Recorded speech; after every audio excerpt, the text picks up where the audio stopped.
Okay, well, welcome everybody to Solar Noon Tuesday. And let me go ahead and jump on into the news of the week.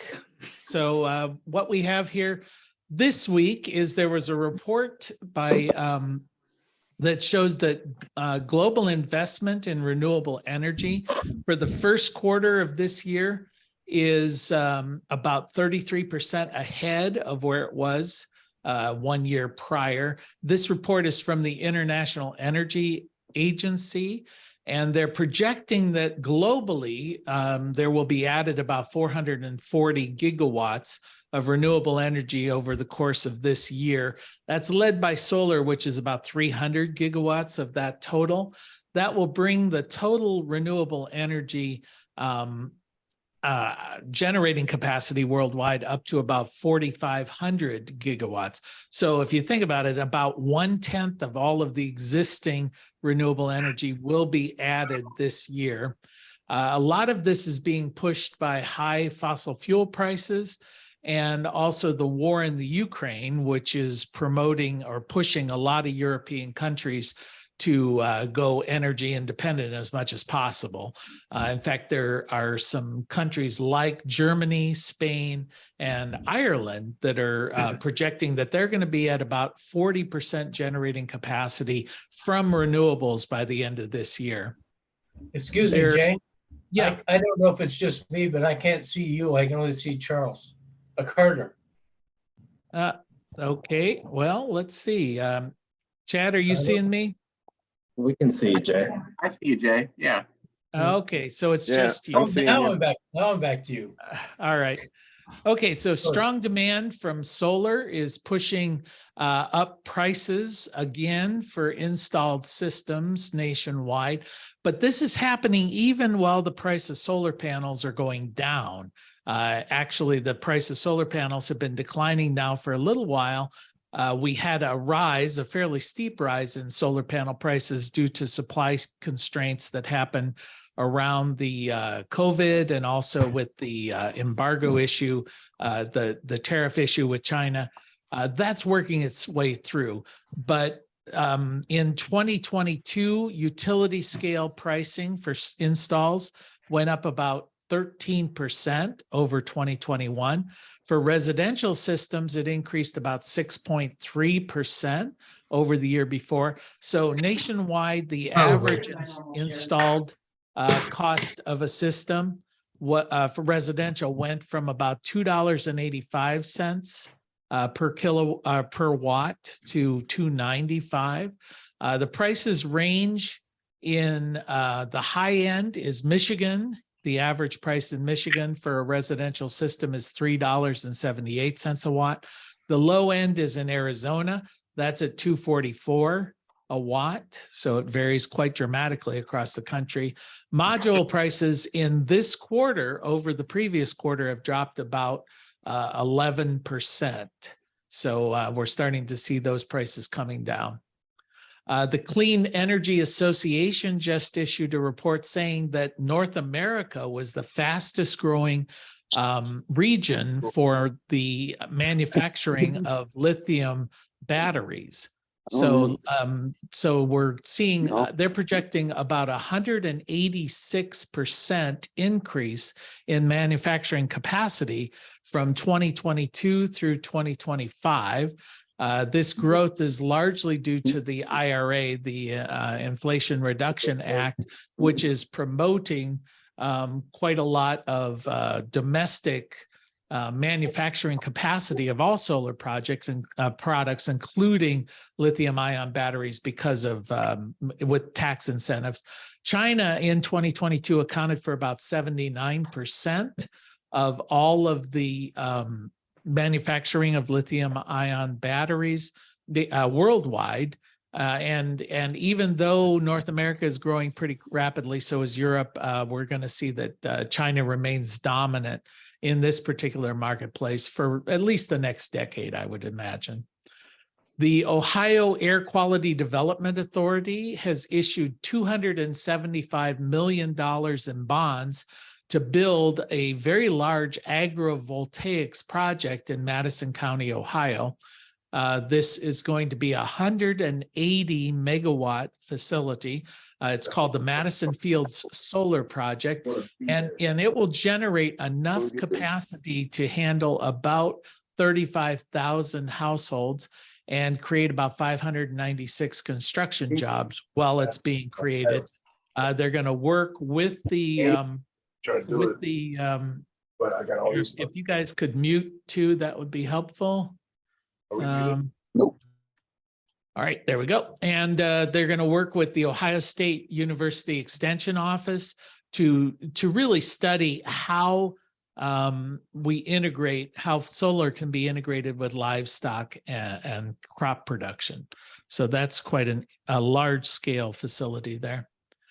And let's see, last, I think, and I did get emails from a couple of people about this, which struck me as an odd thing, but researchers at the University of Massachusetts in Amherst are claiming that they've developed a technique to begin extracting electricity out of humidity, basically humid air.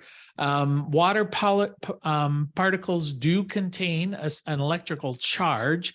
Anyone who's ever seen lightning, of course, knows that they can discharge fairly dramatically. But what they're doing is they're creating these sheets of nano pores, very, very small holes. And by having two of these layers, as they pass the water molecules through one layer, it will dissipate some of that charge, and it creates an electrical imbalance between these two layers. So it effectively becomes a battery. I mean, batteries are essentially two membranes there, or two with a difference in electrical potential between them. So as long as there's humidity in the air, they've created an effective battery. So we'll see how that works out, but another innovation in renewable energy. And that's the news from this week. Does anybody else have anything they want to add to this, who are on the call at the moment? Anything happening that you're aware of? Give you a second. No. All right. Well, let me jump into some of the announcements. As I've mentioned before, that we, if you want the link to it, you can email me. That's jay@bluerockstation.com. I'll present that, or you can just Google it and you'll probably find it faster. So June 6th, that's today at 2 p.m. There is a webinar on solar regulations and standards. This is through Northern Electric Power. So that's on this afternoon. June 8th at 2 p.m. there is a webinar on augmenting your expectations around battery deployment. These are utility scale storage. Then on June 15th, there's an upcoming webinar about microgrids. So microgrids they're a growing thing, and certainly you want to know about that. On June 20th at 11:30 a.m., these are all Eastern time. There's a thing about liquid cooled energy storage systems. Once again, I assume this is a utility scale focus. And June 20th at 1 p.m., there'll be a webinar about Solarc. This is being put on by NABCEP. So that's and a standalone system that's quite popular. And on June 21st, one about outsourcing, how to grow your business, doing outsourcing of many of the activities. And then on at noon on the 22nd, Green Energy Ohio is hosting a session on agrivoltaics. And as I mentioned, there's a big project going on here in Ohio regarding agrivoltaics. Okay, that's the announcements that came by my desk this week. Anybody have anything want to bring up for the good of the cause here before I jump into the topic that Devanand had asked me to research last week? Give you just a second. And if you do bring up something, if you can throw on your camera, that'd be nice. So seeing if anybody, no. All right, well, feel free to jump in. Yeah. Hey there, hi everyone. Happy to be here. There is a large conference for solar funding happening. It's nationwide, but happening in Cincinnati at the stadium. I can send the information later. There will be a lot of large funders for utility scale and things like that. And it's a 2-day event, but I'll send the information in the chat. I don't have it with me. Okay. What are the dates for that? Do you know? It's 13th and 14th, I believe, Of June? this month. Yeah. Okay. All right. That'd be good. If you could throw that in the chat, that would be helpful as well if you've got the link there. But Yeah. I think if you look at June 13th and 14th for solar in Cincinnati, that'll get you. Thanks a lot. All right. So last week's session, Devanand down in Trinidad had brought up about asking what UL 1741 SB was. He had seen some inverters that were out there being advertised as being compliant with 1741 SB. And I think most of us who look at this understand or have been involved in installing solar know UL 1741 has been the standard to which inverters have been measured against to be compliant. And oftentimes the utility will say it must be UL 1741 registered or listed before you can install it, because it deals with rapid shutdown and anti-arcing and a number of things like that. Now we're into, then a few years ago, we started seeing 1741 SA, supplemental addendum, and that was the advent of smart inverters. So we began to see smart inverters coming out onto the market, and the smart inverters typically did a lot of power conditioning. They were more responsive to small variations within the grid. And then we began to see certain areas requiring SA. All of the new inverters being manufactured were manufactured to the standard of 1741 SA. And now we're beginning to see SB. So, so what I decided to do is go in and find out what exactly is SB and how does that differ from 1741 SA and what's going on here. So, and Devin had brought that up. So, so what has happened essentially, we have to sort of back up when we get to the 1741 to understand this, to understand there is another standard out there called IEEE 1547. And 1547 deals with how distributed energy systems interact with the grid. So this is a conformity standard. It's basically saying this is how your distributed energy system should be manufactured and configured in order to interact with the grid. It was originally written in 2003. And as you can imagine, quite a lot changed over the coming 15 years or so. So finally in 2018, they got together and they rewrote the standard 1547 as to how distributed energy has to interact with the grid. A lot of these things were the issues that then evolved into the 1741 SA standard to say, okay, we want these distributed energy systems to allow for a certain amount of ride through. You know, they're not, you know, as soon as you're out of line with the frequency or the voltage on the grid, they initially just shut down, and then they'd have to re-handshake and start back up. They wanted to give it a little bit of play in there. They wanted these inverters to be able to control voltage and control to deal with frequency drops and things of that nature. So they got essentially to the term of smart inverters. The inverters were smart enough to know that they shouldn't drop off if there was just a split second of deviation in frequency and voltage. And when they do come back on, they need to make sure that the grid is able to support that level of additional power that might be pushed back onto the grid if they come on.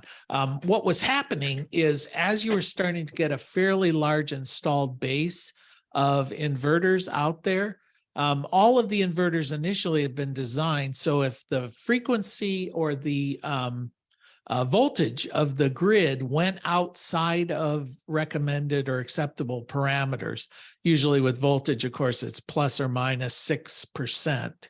So if it flew outside of that for even just, a nanosecond, the inverter would shut off, right? All of the inverters would shut off. So that's fine if you have one or two, but what would happen if you've got 100,000 inverters? They all turn off at the same moment. And then, what would happen there is, let's say it wasn't a grid power outage, it was just a frequency variation. Suddenly, all the power that they were pushing onto the grid disappears all at once. Well, it's like water pressure. Then the voltage would drop because you turned off the tap there, and it may then kick it out and the grid may crash. Or other factors is, let's say the grid did crash and the inverters were turned off. Then when they all come back on 5 minutes after the grid is reestablished, the grid doesn't necessarily know how much power is on there, but even because a lot of it is behind the meter. But let's say that the grid comes back on, all of the microinverters, all the inverters are off. There's a certain amount of power being drawn from, because all the loads are being serviced by the grid while that inverter is off. And then exactly 5 minutes after the grid is reestablished, all of those inverters, 100,000 inverters, all turn on at the same second. And suddenly the power demand just plummets. And of course, power demand plummets, voltage will spike, and the grid can crash again, so you started seeing these cascading things. So they wanted these inverters to be able to sense what is the condition on the grid and have soft starts deal with that. All right, that's a long way to get there. So anyway, so now they're saying, okay, it was updated here. It was first established in 2003. It was updated in 2018, and we began to see all of these other activities happening sort of concurrently. We see the 1547 2018 version being developed and published at about the same time as the UL 1741 SA is being developed and published. And you need to understand, the 1741 SA was designed for manufacturers of product to comply with the 1547 2018 conformance standard. So, there's a lot of people making manufacturing product out there. They need to know, what are you going to test? How do we measure this to comply with that standard? So then, just as the 2018 version was being completed, work began on 1547.1, which was to say, all right, now we're going to develop all of the tests and all the components that will mean that you're in compliance with this particular standard. They developed a standard, but they didn't really have a good idea to tell manufacturers what to look for. So now the 1547 has come out, 1547.1 came out, and that then led to a whole nother way to for UL to test these products. And so they've said, all right, now we're going to use UL 1741 SB that will adhere to the 1547.1 test specifications. And then we're going to, once you've hit SB, then you're in compliance with this new standard. This is all sounding very wonky to me, but anyway, where does this come into play?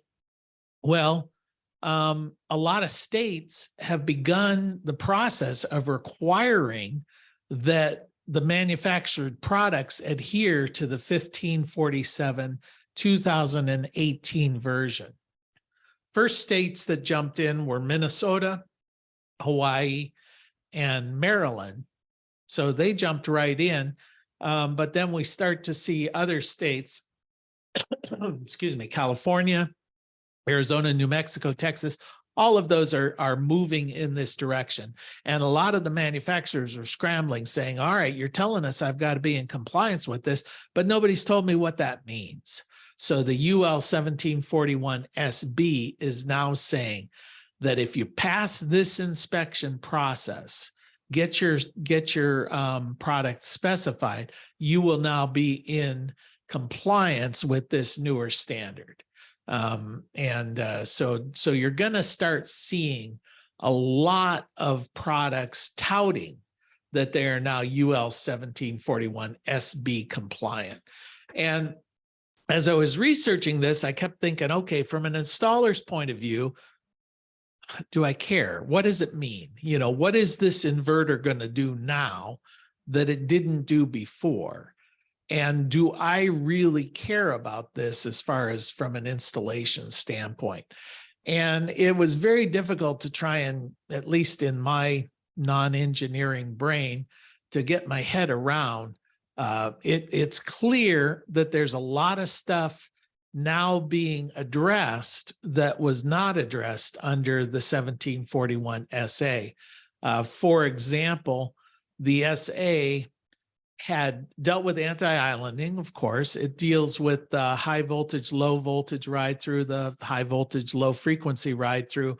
Power factors were another issue when you talk about, especially industrial, commercial, you want to maintain a level power factor with the grid. So there, and then the ramp rate about how they come back on. All of those things were issues. And yeah, it's good from an installation standpoint, but it's really more for a grid management standpoint that all of those things are in place.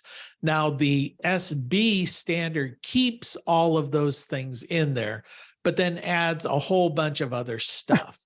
Again, this all deals with grid management as opposed to functionality of the inverter. But I guess now we're just saying that this is kind of a super smart inverter from that standpoint.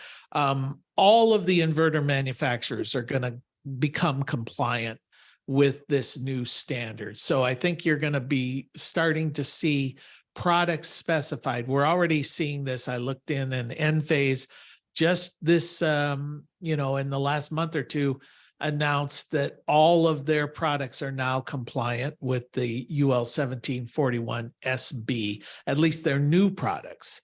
Now, some of their older products will not necessarily be compliant. They'll probably still be 1741 SA, and they're supposed to be the seamless transition. So if you are compliant with the 1741 SB, you're automatically compliant with SA, but not vice versa. You know, it's not downwardly compatible, but it is upwardly compatible. So if your state requires that you use 1741 SA, but you've been approved to SB, you're fine. But if your state requires SB, you're not. So that's where we're moving on that. I don't think it matters necessarily to us. One thing you may find, however, and I ran into this when SA was adopted, some jurisdictions were requiring that they have smart inverters. Wholesale distributors had inventory of some of the older products and began offloading them, dumping them on the market. So if you happen to live in an area that doesn't require the SB, you may be able to pick up some bargains, on some older inventory. For example, let's use Enphase, for example. I think it's their IQ 7s and 8s that are going to be compliant with the SB. So if you pick up an IQ 6, still works, still a good inverter, but you may get it at quite a deep discount because they can't be sold in some jurisdictions. So that's an option. So, all right. So did I confuse everybody with this, or is it a little bit more clear? It's kind of down in the weeds, but that's what we're here for. So anybody have any questions or comments on it? This Jay, the other Jay. So we have 32 panels on our roof and 96 on our congregation building, all from approaching a decade ago. Are either of those likely to be big enough to trigger this? And if there's any maintenance or changes of bad panels or anything, is an installer going to be required to update the whole thing to the new standards?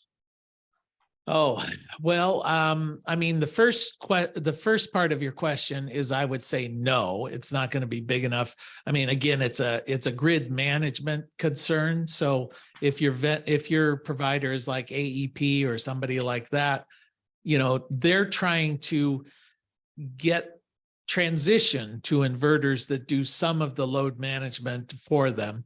Now, whether you'll have to, I mean, everybody's product is already grandfathered. I don't believe you would have to upgrade your entire array if let's say, do you have microinverters on your system? Yes, all is microinverted. No, that's Yeah. not true. One part is 32 and 32 plus an inverter, and our house is microinverted. Yeah, I think typically what the microinverters do anyway, and I assume the other ones will do, is if there's a malfunction and it's under warranty, they'll just send you a replacement part, but it will be a similar part to what you're replacing. Might be a newer version of it, but so it wouldn't require from a regulatory standpoint that you replace everything just because you had one break. So. I don't know. Good question, but I'm leaning towards the fact that if you're just doing maintenance, it would not trigger it. If you're doing an upgrade, or you know, it may fall under the same issue that happens if you do like a large addition on your home, then the whole home has to come up to compliance with the new codes. Or if you're putting in a new electrical panel, then the whole home. So your local inspector may decide what triggers the requirement to get yourself up to current code, but just maintenance wouldn't. I used to work for UL. Typically, when a new standard comes out, there's a grace period in there for you to adopt the new standard, because they have to train their auditors and all that. And the second thing is, you're typically right, you're grandfathered. And the expectation is that during your next upgrade to your standard, then you'll have to upgrade it to the new standard. Right. I think we are sort of coming to the end of that grace period. And that's why these inverter manufacturers are beginning to advertise that they've gotten approval. So I think you're right. There's like an 18-month period where, you know, they just sort of, you know, played itself out as they're bringing out new products. They submit them for reevaluation with the testing labs. So, Jay, this is Flecker. So you said that Enphase is compliant with 1741 SA. What about Solar Edge? well, I know that Solar Edge is compliant with the 1741 SA. I don't know if Solar Edge has submitted for SB, but I assume they are in the process, or they definitely will be compliant. Right now, the only places that would make a difference would be in Hawaii, Minnesota, and Maryland. So everybody, all these guys are well aware of, you know, that they have to get themselves in place before these states start requiring it. So I don't think, if you're buying new product, it's not going to be an issue. If you're buying older product, you know, that's, you know, from a warehouse or from a third-party vendor or off of eBay, you know, then it's going to be a problem. You know, you may be buying product that is not compliant in a jurisdiction that requires that compliance. So, all right. Any other questions on it? Okay. Anything else that anybody has topic before we call it a day? Bruce?